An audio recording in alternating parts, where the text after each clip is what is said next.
Welcome to another exciting episode of the Future CFO podcast, where we dive into leadership, career management, and the latest trends shaping the future of finance. This podcast is brought to you by FutureCFO.info, your go-to platform for practical finance and CPD courses. Don't forget to hit that subscribe button and share this episode with your network. Welcome to another podcast of Future CFO Institute. And today we have a young Gambian, an accountant, a finance professional who has also built interest in the areas of sustainability and public policies. And objective is to have a conversation with him on the theme about finance leadership and sustainability.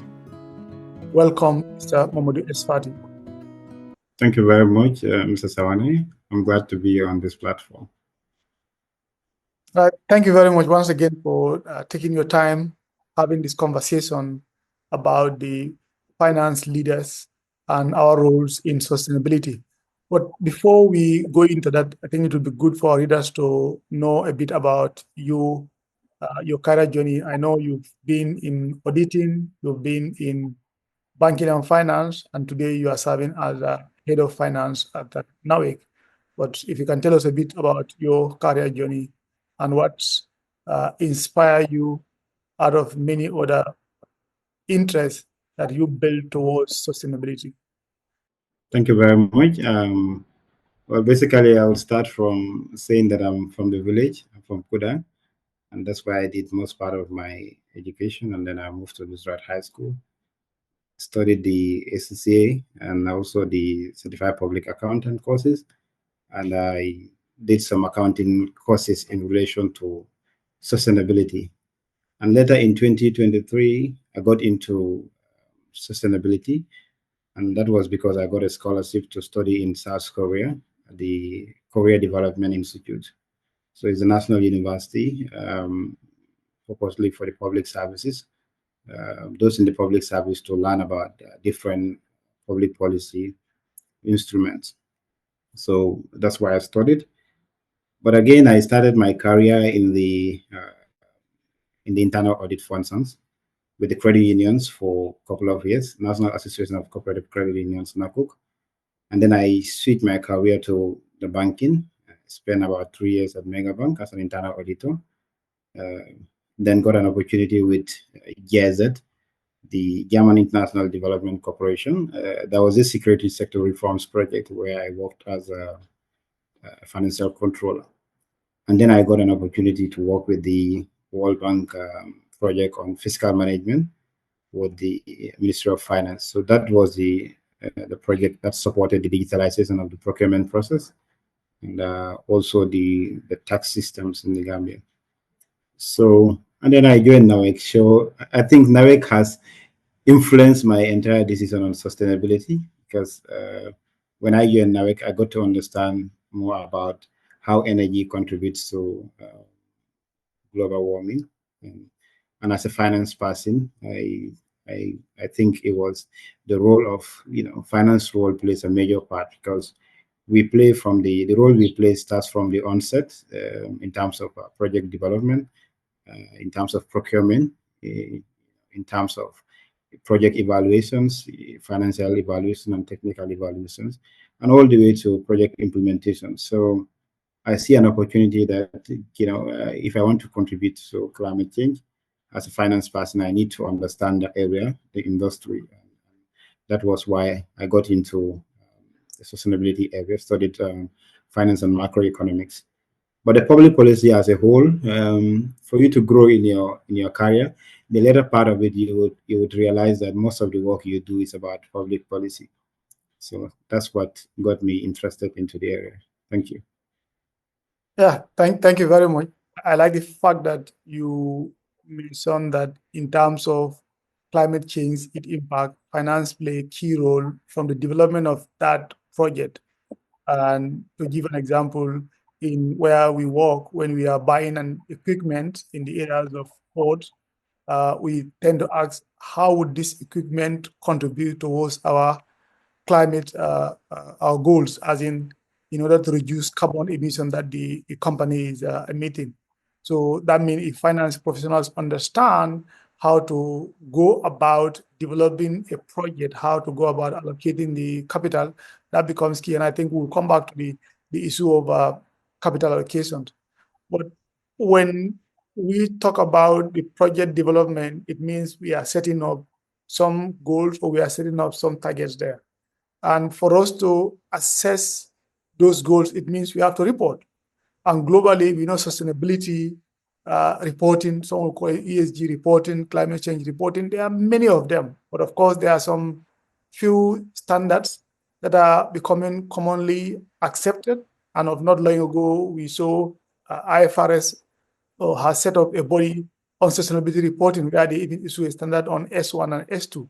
Now, my question is from what you've seen generally in the Gambia, and also more especially for the state enterprise, how prepared are we for us to adopt reporting on sustainability in whether from a local policy point of view or from international standard applications? So thank you very much. I think we're very far away from it, but of recent we've seen some policy development by the government, and that's where everything begins with. So if you have the right regulatory frameworks and policies, that will guide you. I know the SOE Commission Act also has talked briefly. I think the governance framework has also talked briefly on sustainability and ESG, but there has not been much which has been mentioned on what exactly is expected from the public enterprises. The whole ESG reporting or climate reporting, sustainability reporting, for me, in my view, it should begin with policy formulations, because if you don't have those policies in place, you might have a challenge in ensuring that you comply with the regulations in terms of reporting, in terms of accounting, or even in terms of disclosure. So, but again, the good thing is now the CDP, the carbon disclosure projects, have given us that incentive to disclose, carbon information voluntarily, and I think this is where the public enterprises should build an opportunity to start doing something. And again, you cannot implement this climate carbon reporting without beginning with budgets. So I think I will take an example from the institution I work for. I mean, this year we're currently working on the 2026 budget, and we have seen some major steps taken by the executives. We try to at least create a budget line for sustainability. So for me, I think that is a major achievement if the budget should be approved by the board and subsequently by the SOE Commission. This can be emulated, because if you don't have a budget for the sustainability activities, it becomes difficult for you to track, report, and make a disclosure. It's very key, that budgeting, because budgeting is our goals. And again, we talk about the state enterprise. We know with the SOE Commission now, there are performance standards that have been implemented. It would be good to see sustainability also is part of those objectives. That's what we do internally. Every year, we always don't set up only financial goals. We set up ESG goal. And when we talk about ESG, is beyond climate alone. Climate is one of the big factors, but the governance aspect is there, how the organizations operate, how it complies with the local rules and regulations, international guidelines. But also there are social issues. Now, how do you think the importance are for a reporting? Beyond the organization, why do you think it's important for us to make this report available to other stakeholders? Are there benefits that comes with this reporting? Yeah, absolutely, there are. So I'll just take you, just to give you a story of the research I've done when I was in my master's program. It was basically on the link between ESG rating and the financial performance of a company. So we try to look at three different metrics: the E, the S, and the G, and how each of them links to the performance. So I work for an energy company, and often at times, before we even implement energy projects, you would realize that there would be people who will be affected by the projects, and because you want to establish a transmission line, for example, and the line has to pass through their properties. So you may likely have to take those properties from them, and that becomes a social issue now. what do they what would they definitely be living on, if that is where their farmlands are. In fact, if that is where their properties are, you need to be able to assess how that could have an impact on the livelihood of those people. But again, there are some regulations in that area, because if you want to establish some of those projects, the National Environmental Agency has ESI. They would recommend that you do the environment and social impact assessment. For me, I think this is a basic of starting the ESG reporting, because once you do the environment and social impact assessment, it now gives you different metrics or different categories of your stakeholders who are affected by the project you will be implementing. And you now have mitigant strategies on how do I make sure that each of these stakeholders' interest is being protected. So yes, finance is important, but each of the numbers in the balance sheet is being driven by these two factors. It's either by governance or by social. So it could be your internal staff, for example, your customers, your suppliers, and even the general citizens. Each of them has an interest in what you do.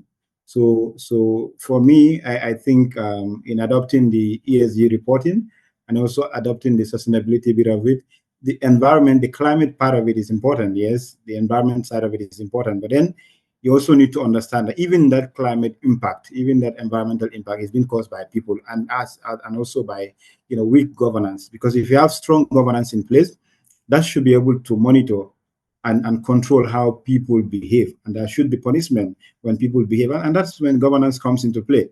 The social bit of it comes in terms of how do you bring them into understanding the impact, the role it will play, linking it to the strategic objectives. So it's a whole lot of things that, in fact, the climate bit of it would be taken care of if the governance and the social bit of it are well put in place. So for me, each of these metrics should be should be given equal treatment, and should also be given equal opportunities in terms of ensuring that the organization grows sustainably. You mentioned a very important point on the areas of people. You gave an example of project affected people. Sometimes many organizations will require you to do ESI. And I remember I've worked in AFC for over 12, 15 years now. And I know one key thing is that AFC is one of the many financiers of major projects. Number one thing they looked at, do you have any negative point in your project around things like ESG? If maybe you took a loan from some people without giving them the right compensation, institutions like AFC, institutions like IFC, World Bank, IMF, African Bank would not want to look at it, AFDB. So in fact, there has been one of a global standard, which is often called the IFC performance standard, which often will assess you because there are procedures.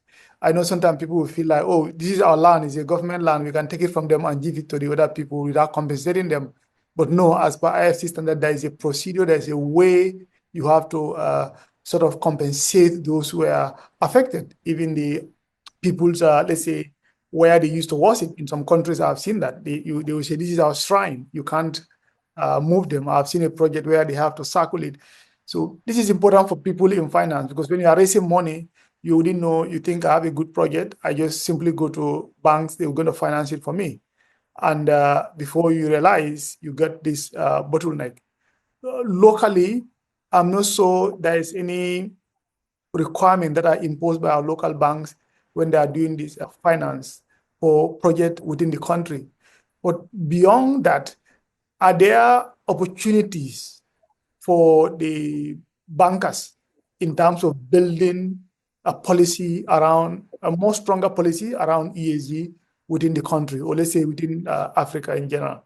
Absolutely. I'm not so aware of any sort of regulations that regulates the banks in terms of how they finance projects by making sure that the ESG is put into consideration.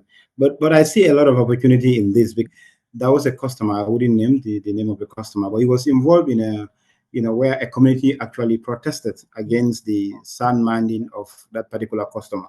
So as a result, the crane trucks and all the excavators and the equipment he used for mining were burnt. So when they were burnt, the facility was almost going bad. And then I said to myself, well, then this is where ESG is important, because if you are doing that sand mining, you should be able to give us an ESI report. And the ESI reports should be able to guide us whether this investment is worthwhile in terms of not only finance, but even the social and governance bit of it. So in this particular case, it was about the social. The community has an issue with the land ownership, and they wouldn't want this particular customer to continue mining in their land because that has some environmental degradation issues. So for me, I was looking at it and said, well, in terms of IFRS 9, we'll be obliged to create a provision for that facility.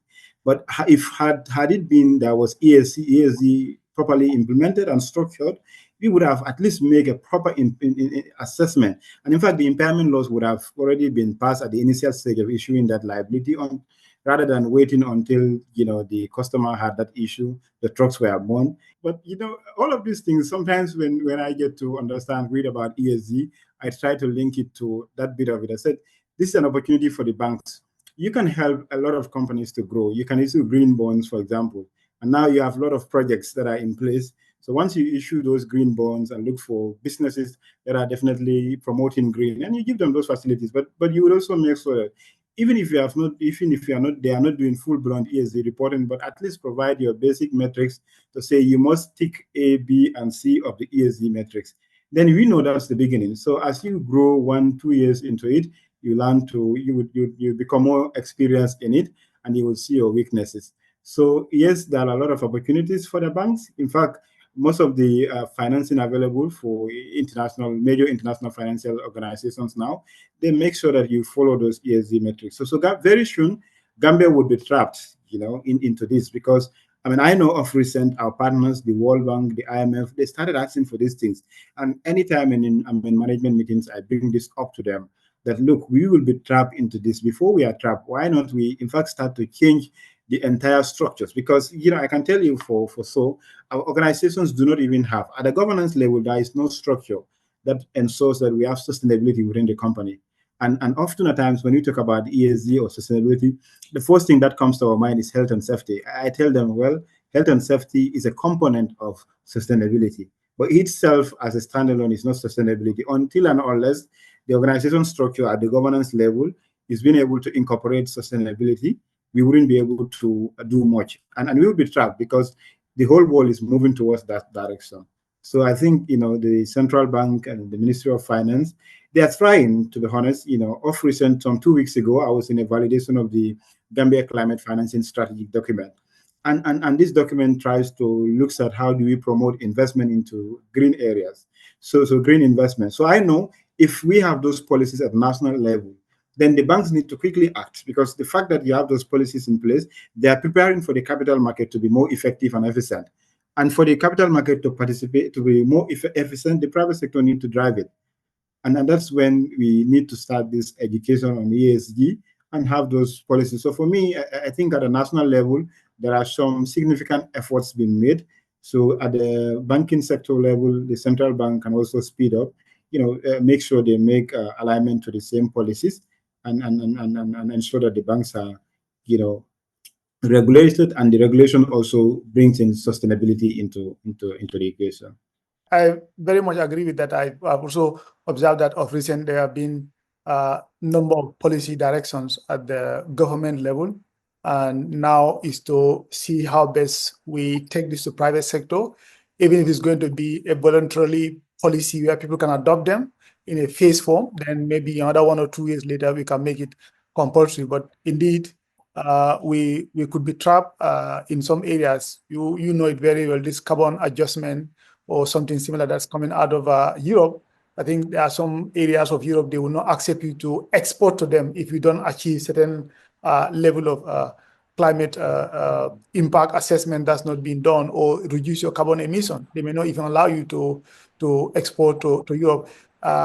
We know that cost of borrowing also can be impacted by what type of climate impact you are doing currently. I know one of the ports we were able to borrow at a very cheap rate. We wanted to put solar on our inside our port, and through that we were able to raise financing much more cheaper. Let's go back to climate. We go back to the climate transition. We looked at the role of finance. What do you think for finance leaders could be their core role in helping organizations to reduce their climate impact and the transition process? What can finance leaders do there? The role of finance is critical in this area because most of the projects, even before we implement them at the assessment level, is done by finance. So the risk assessment is starting with the financial modeling. So before you get into any investment, you would be required to do the financial model. So the finance leaders can now try to at least bring in climate stress tests into the financial model. When you are doing your different scenario testing, you can bring in to say, assuming that there is drought in the country, how could this impact my profitability? Because you need to consider those things. So we know climate change is not only limited to global warming, but the rise in sea level and also droughts. So we've seen those experiences here where there is flooding in certain areas. So if you are doing business as a finance person, you need to even start with that to at least do a stress test on climate. So give some metrics and try to look at the climate information. Maybe you can check the last 5 years, the last 3 years, what has been the flood trend for the past 5 years, or what has been the heat trend for the past 5 years. So if you have, for example, you are a financier and you have a customer who is interested into agriculture, and before you even give that facility, that loan, part of your assessment is to do climate tests there. And this is not the practice, because this is when sustainability and ESG things will have to play a major role here.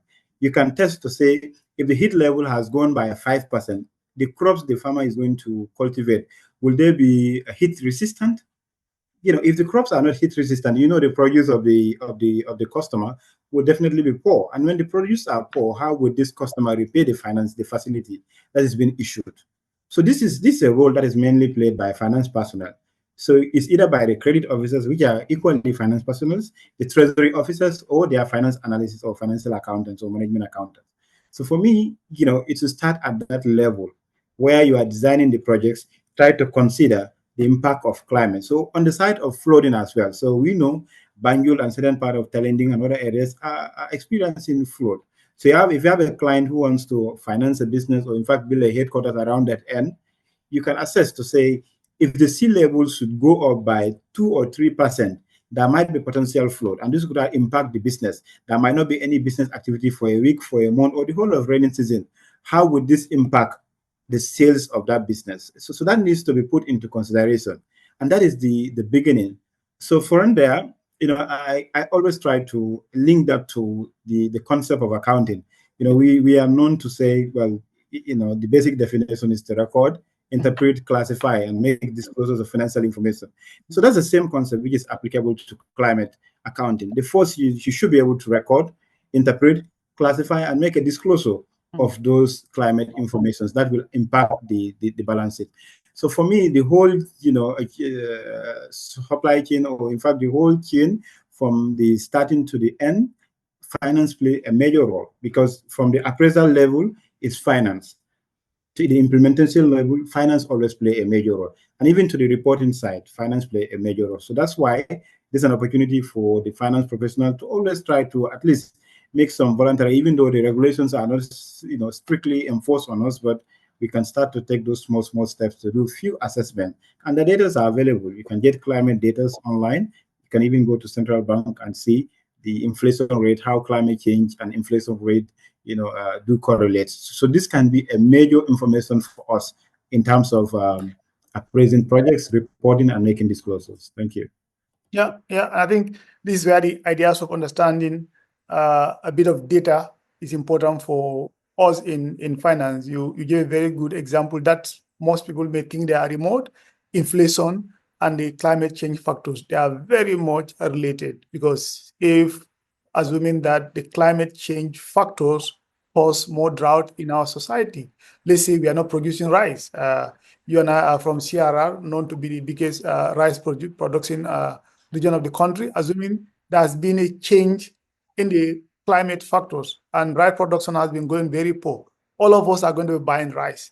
Could that impact us in terms of the price? We know if the supply is not increasing, the demand is here, price goes up and inflation comes in.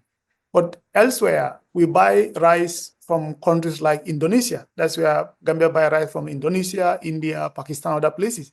These countries are also dealing with their own climate factors. They are also dealing with their own social factors. Of the time now, we see a lot of Gen Z protests happening around the world, some of these things are social factors. And I was reading something, one of these newspapers, I think whether it was on Bloomberg or New York Times. One of the common things that they observe among all these countries that are doing the recent protests, one key factor has been flood energy issues that the youth are complaining about. So their own ESG issues could be a problem for us as a country. And this is very complex because part of it is because we are importing some items from this country. So when they have an issue, we also will be having an issue.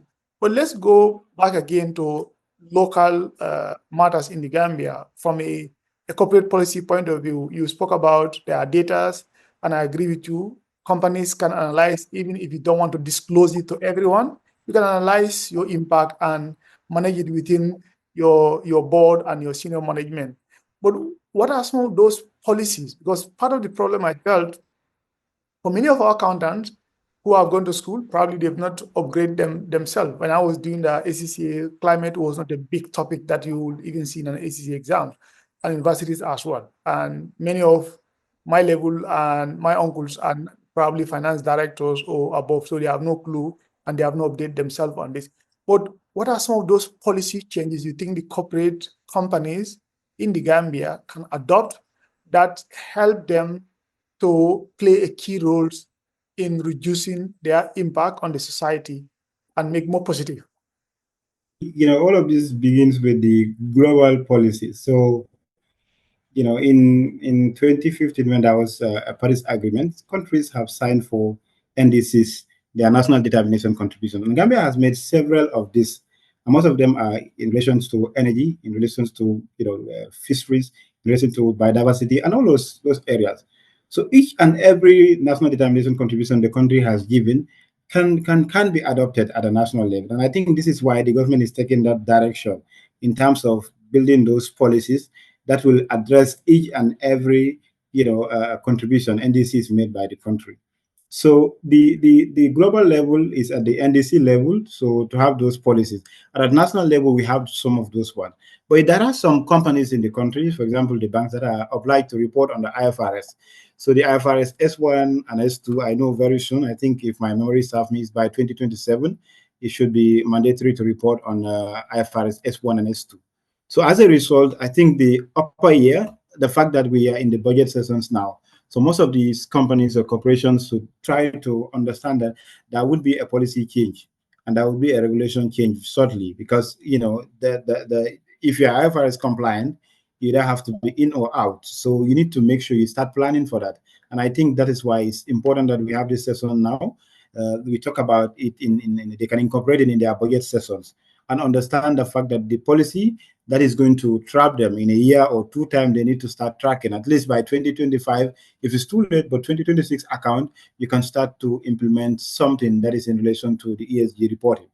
So most of these policies also that are in place would soon come into effect, because some of them would certainly be approved at national level. So if they're approved now, it's a matter of a law, and you have to implement it. So the SOE Commission also is asking the state-owned enterprises to be IFRS compliant. So if you have not even started collecting the data and reporting, that change in policy would trap us. So for me, we need to start disclosing voluntarily, like you said. Even if you don't do it at your published account, but your management account that you do publish, you can have it. So I think as of last year, I started doing something in our management account. Try to at least look at the number of staff, the staff composition, the male to the female ratio in different areas, try to give a comment about it. And then we also have our gender committee that is also ensuring that women are empowered, provide training, free screening for women. So those are all ESG metrics in terms of the social side of it. So we also try to look at what environmental impact do we have. So we develop some tools here and there to measure the amount of carbon that we can emit from, at least with a minimum from scope 1. So once you start doing at a bare minimum, by the time the regulation comes into play, voluntarily, if you do that voluntarily, by the time the regulation comes into play, at least you have an experience in preparing the climate-related disclosures in your account. So for me, is majority of the accountants, after studying, maybe it was not in the books, but they are there now. I think it's time for us to be more educated and then also try to do a refresher programs in terms of climate change, because it's here to stay. And we have an opportunity as finance professionals to be the drivers of this, because that is what is happening in all over the place. Most of these ESG reporting, carbon accounting, sustainability issues are being driven by finance professionals. So this is where I see a lot of opportunity for us as well. It can be challenging at the beginning, trying to navigate through all different policies, understanding them. But the good thing is you can start doing your voluntary disclosures. And once you start doing that, that's a major step towards the adoption of a full-blown sustainability reporting. Yeah, I think you gave some metrics there that you started reporting upon, and similarly, that's how we started in the Arise group. Arise has two to three major verticals. The bigger one being our Arise IIP. They currently started publishing it. Every year they publish their impact. You can see them on their website. But our vertical, which is port and logistics, we started internally. We trying to take some of those practices from our other part of Arise and bring it to our port side. So we get metrics done, we get independent assessment being done on our carbon emission, and we look at our social metrics and we report on them to the board. And then we discuss, for example, how do we ensure we have the right skills? Because these changes, when you look at them, for somebody who doesn't understand the effect of what our business is involved in, maybe thinking we are doing for the others. But when you look at deeper, you are doing this for yourself. Imagine building people's skills, people's issues. You are not doing that for the employee. You are doing that to ensure the organization get itself. Today we have AI. Everybody's talking about AI. Now, if you don't build the people to understand AI, other companies can be better than you. So these are part of the sustainability of your business. In fact, some businesses are going to close down because there is AI coming in place. So similar thing on the climate-related matter, ESG is important. Companies to make investment in that. Now, let's talk about careers in sustainability, because I know most of the time when we hear sustainability, climate matters, people think about scientists. You have to have a master's or PhD in climate matters. But as we discuss here today, we know that sustainability is not about climate matters alone. There are multiple things you can get on sustainability. But based on what you see, somebody who has expertise, skills, and knowledge in finance, what are some of those career opportunities that exist in the area of sustainability? Because in terms of the whole sustainability spectrum, you have a lot of things happening. You may not be the all rounder person for everything, but you look for different people. But because as finance professionals, particularly accountants, we've been reporting for the longest time and we are comfortable with data. This is where we have a lot of opportunity to grab here.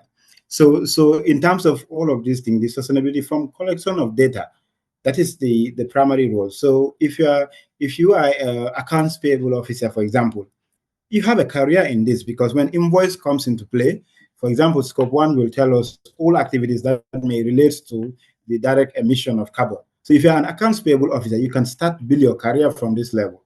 And from here, once invoice comes in, try to make an assessment.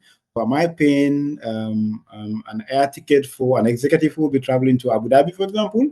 So most of the time, the air ticket will have an amount of carbon that will be emitted for the travel duration. So you can start to collect that data. In fact, some systems are built in such a way that the accounting system incorporates the climate-related information when you are recording the accounts payable information. So at that level, if you have an air ticket to purchase, you may have the amount of carbon that will be emitted for that particular travel. So if you also purchase a petroleum product, you can take a record of that, because you can calculate each of the carbon disclosures based on the cost or, in fact, the direct method. So as an accounts payable officer at that level, you have an opportunity to build your career in sustainability and ESG, because it begins with data collection. Once you understand that data ABC is needed for a disclosure, it's a good thing for you. So the second level is, once you are processing those invoices, also you can take track of, what percentage of these invoices are directed towards, investing in our people, investing in our staff. They call it corporate social responsibilities. So you try to look at what percentage of the budget is being directed towards the corporate social responsibility, because it's also a metrics in the sustainability spectrum. So all of this, you can start to build your skills from the accounts payable level. where you are processing invoices, start at your own, at that level. Try to export, export data, extract data of your accounts payable listing, and try to see what is the industry of each and every supplier. You can do that grouping using Excel, for example. Once you know the category of each of your suppliers, you can try to analyze, oh, what is each and every supplier doing? What is the impact of each and every supplier on the business we are doing? Because that is going to give you that level. So if you are also a finance professional, you are a branch manager, for example, or a marketer, you can look at your customer base. So once you look at your customer base, you can export that information and look at the composition of your customer base into agriculture. So try to think of this way. If we have a 20 customers, or this is my agriculture customer base segment, agriculture segment is about 20% of my customer base. What if we contribute to the decarbonization of these customers? How would this impact my sustainability goals? So those are kind of things, sometimes we think it's more scientific, but it's not. It's about how you try to align with the metrics that are set. A simple example of a customer segment can help you. You segregate each of your customers, and anybody can do this. It's just a matter of how do you record, how do you analyze that data, and how do you ensure that those data also meet the climate objectives. Because at the end of the day, whatever ESG metric we set as a corporate, as a body, it all comes into support the NDCs. In fact, I once read a report said even before the ESG comes into practice, the UN has already published a report on who cares wins. So this was even before the concept of ESG comes into play. And what that thing was doing is, is trying to guide us in terms of our investment. So what do you do to make sure that you care about the environment? So that level, when they set up the climate targets, countries said, okay, these are NDCs, and it's from those NDCs that the companies also set their targets to align it to the corporate target of the United Nations, and which is to reduce the greenhouse gas emission to at least 1.5 degrees Celsius. So it's not so scientific. It's just about how do you try to understand the source of each of this data and how do you play with it. Thank you. Thank you very much. And it's good to talk about some of the international platforms like the UN. And I know there is I think COP30 coming up. I think by next month, COP30 should be coming up. I think November, if I get the time very well. Now, one of the things sometimes I personally tend to argue or debate about the sustainability spectrum. If we simplify it, we have the environment, which is the E, you have the social and the governance. So before I give my view there, I wanted to know which one do you think among these three, if we are to prioritize, Africa should be giving more priority to? Is it the E, is it the S, or is it the G? Because I had a debate on this. I remember last year when I attended a course, I did a course with, I think it was Said Business School. So, but no, what was your view? Which one of these three you think Africa we should be giving more emphasis? I know it's very conflicting sometimes. Yeah, absolutely. It's conflicting, but with all the climate change issues, it's more of adapt. We said is either you adopt, you mitigate. So you have to look at what impact do you have on the climate. So for Africa, do we have a severe impact in terms of the climate rating? Because if you look at the CO2 that is being emitted by the whole of Africa, it's even less than, maybe 20% of what is emitted by China alone, for example. So in that case, are we supposed to be doing more of mitigation or adoption? So in my view, it should be more of adoption, because, what technologies do we have in place? Do we even have the money to be able to mitigate? No, we don't. What we can do is to adapt. So that being said, I think the S is more important for us than the E and the G, because the S is where the people's life are concerned. Because climate change is a whole lot of issues, and once it happens, it does not know whether your country is poor or rich. It happens. The heat level coming today, and as I am talking to you, my AC is not on, but I'm already sweating. So we are experiencing that October is the hottest month of the year.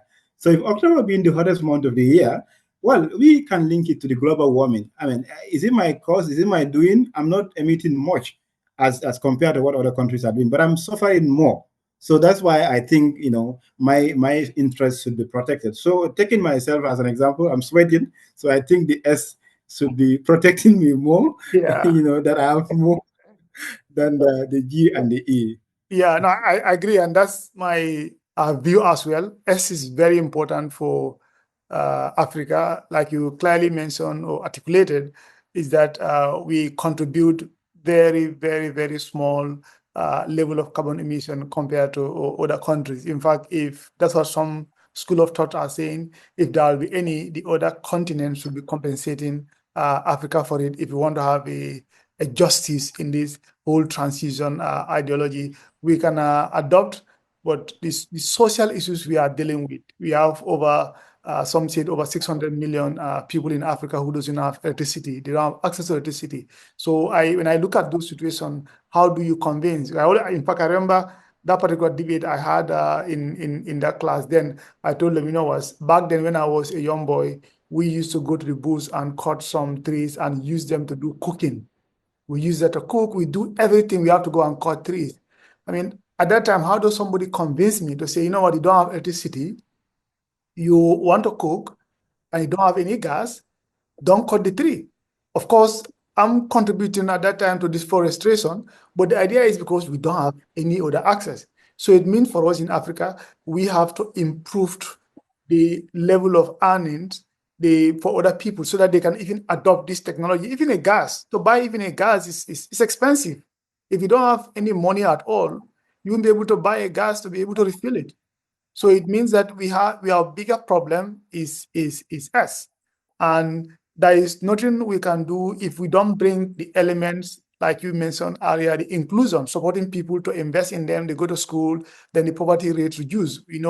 China has done it. They were able to change the country in less than 40 years. So it's something that is also possible for Africa. And I know we follow environmental matters which are very key. They are going to impact us more than any other continent, but part of that adaptation will not be able to happen if we don't increase people's level of earning for them to be able to join that.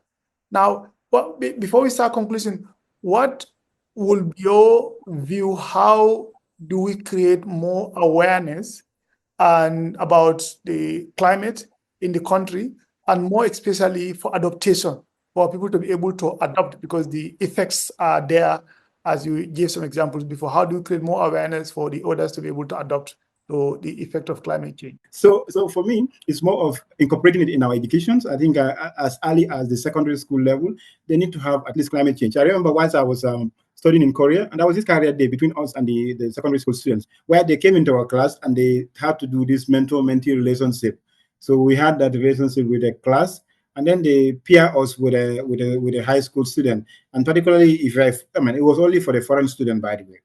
So they try to understand what we learn in the energy policy. For example, we also try to explain to them what sort of energy mix do we have in Africa, what sort of policies do we have in place, and they were so interested.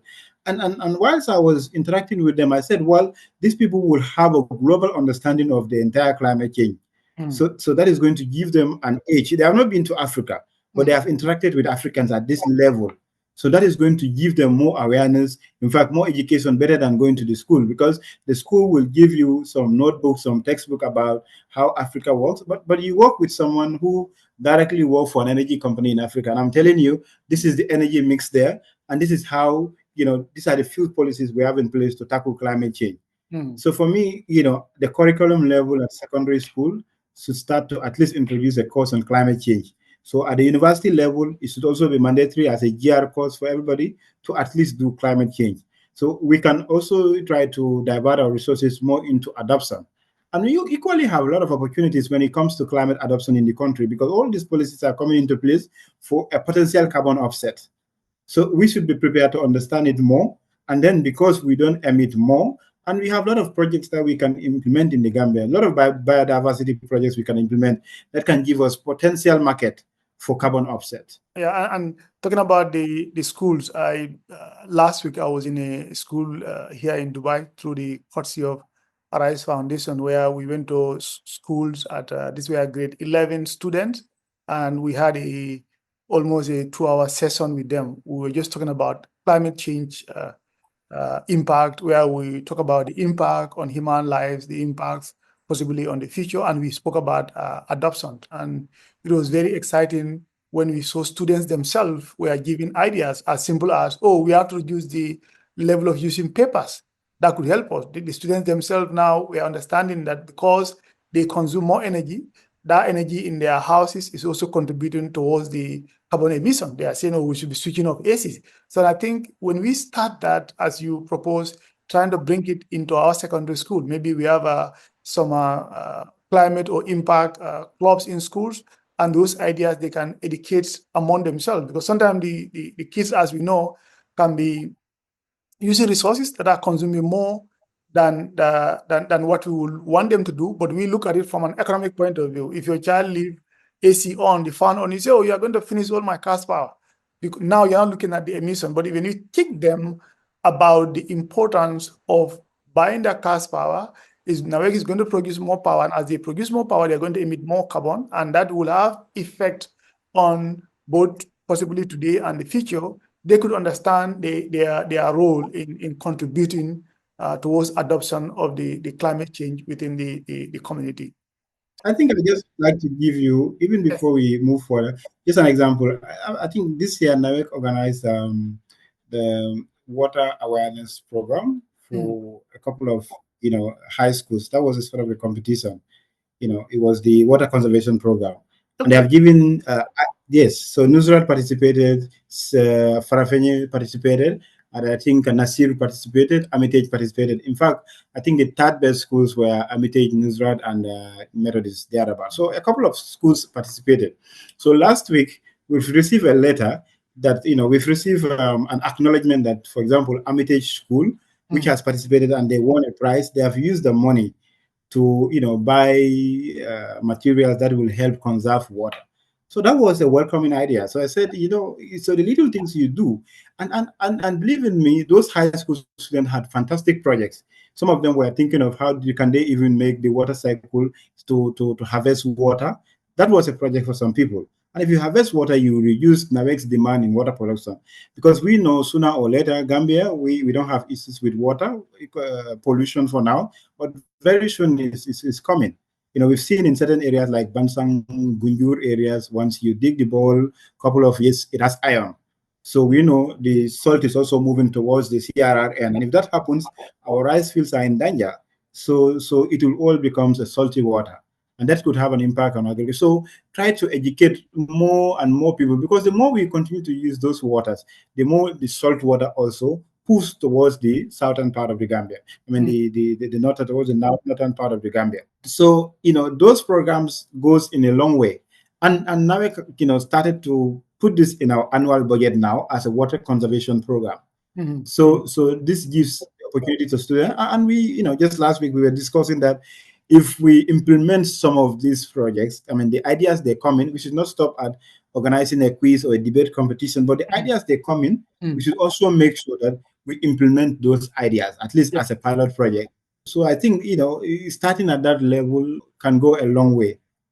I like the idea of the rainwater harvesting, and this is something. So I'll give you one example and one idea from a Gambia point of view. One example, again, talking about where we work in our special economic zone in Rwanda, through our ARISE IIP. What happens there? We have developed a system. When the rainwater comes in, it goes to one place, and that rainwater is what we use to water all the flowers within the economic zones. So we don't necessarily have to use the water that's coming from the national water supplier. So that means it saves us money at first place, and second time, it reduce our level of consumption of water that is being generated or produced by the national water supplier. Now, I was one time chatting with somebody. I said, I imagine, because usually in that challenging Josuan, where the fire offices, I said, the fire service, there's a lot of water there during the rainy season. Well, one time I was passing by there, I said I could imagine if we have a technology, a system where we build sort of kind of reservoir for the fire service themselves. All that water, everything will come and get captured in that reservoir. And later we can process it, send it somewhere, or fire service can keep that water as their reservoir in case there is fire. That's what they will pick it. They don't have to use NAWEC water. Today, I don't know where they get their water from, but I could see that water goes to, one can say, wasting. You can take that water after you take a tank, you send it to the garden women in Sukuta, in Brikama, without necessarily digging a more big hole there. So I think this is just one of the many ideas that we can adopt in the Gambia. Absolutely. It rains here yesterday, so today I was driving and there is water all over the place. So that could help. The amount of water we waste. Just take an example of a car wash. Sometimes I get so guilty, taking my car to the car wash. I try to, wash it myself. Sustainability can be expensive as well. Yes, yes, So, so I said to myself, well, if I take my car to the car wash, I mean, I don't even know the amount of water that is being wasted. yeah. And because water is so cheap in the country, so let's just be fair, it's cheap. Night water is cheap, compared to other countries. Yep. So the fact that water is cheap, a lot of people abuse it. So you go to these car wash facilities, and if you have to account for the amount of water they use, it could be probably about 6-7 liters. I mean, the about 300-400 liters, because the tires alone, particularly when there is mud around it this rainy season, each of the tires can take about 20 liters. So by the time they are done, must have exhausted at least close to 200 liters. So you alone has consumed more than 200 liters. And on average, every person shouldn't consume more than, in the United States, will be around 75 liters. So in the Gambia, it's estimated to be around 40-50 liters shouldn't consume. So if you are consuming, at least 200 liters in a day, just think of the impact your car is causing on the environment. Yep. Because that water we use will be required to use energy to supply the water. So you are not just contributing to water waste, but you're also contributing to waste in energy. And in fact, if you are taking more from the thermal sources, you also contribute to more in carbon emissions. So sometimes we just don't connect the two. But if you are able to connect how your small activity can have an impact on the climate, I think that can change our behavioral pattern. But it's very difficult to change our behavior towards sustainability. It can be expensive, and I understand. But again, if you try to deal with it in the long term, it becomes cheap for you. I very much agree with you, Mr. Fadi. It requires a lot of behavioral changes, and that will require more awareness, because some people don't even understand the effect. Because when we hear climate, for some people, the climate is just the heat wave. That's what all they know about the climate. They don't even link it to the drought that may be happening. We see that it's still raining in the Gambia. In those days, by September, rain has already stopped. So it means something is shifting, and even the drought level as well. There are a lot of proofs you can hear from the scientists around the world is really changing. Is changing, and this change comes with negative impact for many people, millions of people. So we are not exempted as a country, because where we are standing as a nation, we are partly going to be affected by any form of drought. Yeah. So, Mr. Fadi, thank you very much. It's been a very good conversation, talking to you about sustainability and leadership. But before we end this podcast today, I think it will be important. I always say that the platform is here for our young people. So that's why we call it Future CFO, because we are trying to advise the leaders of tomorrow. It could be CFO, it could be business owner, or any other profession. What are some of the advice you have for young people? I know in your part-time life, you do lectures in the schools, you do a lot of awareness on personal finance, you write. So beyond sustainability, you work a lot with young people. But what advice do you have for young people, especially those who are in the Gambia? So I think one advice would be mentorship. So, I would take you as one example. So, in those days when I was going to Nusrat, I used to come to your house for accounting. So, there was this topic called control account. It can be a little bit tricky. And then also another topic called issue of shares. Usually is the last topic you do in high school accounting. So the first call, second call, allotment account, and things like that. So I remember, I came to your house and then you put me through. So the next day when I went to class, I told the guys, well, I know how to deal with this. So I had to take them through, and I was bluffing. So a lot of them came to me. So I do a lot of those things because it helps me, because I try to go to you. We learn topics well before we even cover in the class. So by the time I'm in the class, I've already mastered those things. So that helps me more. So when I finished secondary school, I got an admission at the School of Nursing because of my guardianship. She wanted me to go into the nursing, so I got an admission, but that was not my passion. So I would have been in the medical field today, but all of those things have changed because of mentorship. I've had mentors, even these career progressions. I remember a couple of times when I want to change my job, I would seek advice from you. If there are areas that you cannot advise, you will refer me to people like Seni Sise, for example. When I wanted to take the World Bank project job, you advise on those things. When I wanted to shift to NAWEC again, you advise on those things. So I had to seek those advice. And because this really helped me, the career progression, for you to grow in your career, you just need to have people that have passed through. They have had a lot of experience, they have success experience, and they had failures. So if you put all of this together, it can help you really grow. So most of us, sometimes this is what we lack. We lack mentorship at the early stage of our careers. And if you lack that, it makes it very difficult for you. Even in the prophets, they had mentors. There are people that they go to when they don't understand issues, or even if revelations came to them, they will have to seek mentorship. So the prophet was a perfect example. When he received the revelation, he rose to the wife who was a mentor. So to assist him, and the wife also took him to the uncle. So all of these things were as a result of mentorship, just to put comfort to you and also to guide you along your career progression. So if you lack, for me, I think the most important thing is it's about mentorship. It doesn't matter whatever you do, there is never a useless career and there is never a useless study. So whatever you study is very, very useful. So the only thing that makes you different from others is about being determined and being able to learn continuously. As you would always say, personal development is a personal responsibility. And majority of this development do not comes from the books. It comes from how you learn from people's mistake and how they put you through.